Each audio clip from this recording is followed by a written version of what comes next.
My name is Shirley Horn, Ashkabadaba Nishkoyo and Disnakas, New Dawn woman, and I'm of the Cree Nation and from the community of Missinabie, Ontario. I live now in Sault Ste. Marie.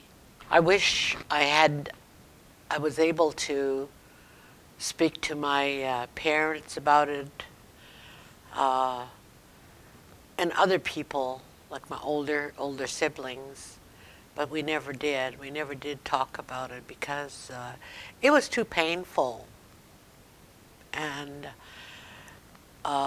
we were triggered all the time in terms of our life within other communities. You know, we were different. We were Native children, and we hadn't been in the community for 10 months of the year, so people would just thought we were visitors, that we didn't live there. So there's all those stories about the difficulties that we experienced when we went home because we no longer could speak the language. We no longer had that feeling of being a native because of the continual denial of that by ourselves through what we were told by the teachers and the people who ran the school. I'm just personally thankful that I survived. And I think the biggest thing that affected me was the fact that I had no relationship with my family. My sisters and my brothers were very, very short. Because when we got out of here, we had to go and find a job, go and live somewhere else. So we never got that time to really bond with each other. And I think I may have spent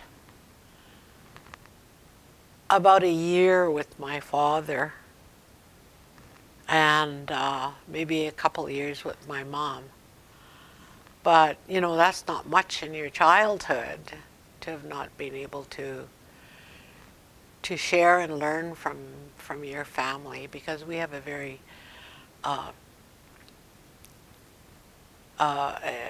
specific traditions in our families and in our homes and in our communities.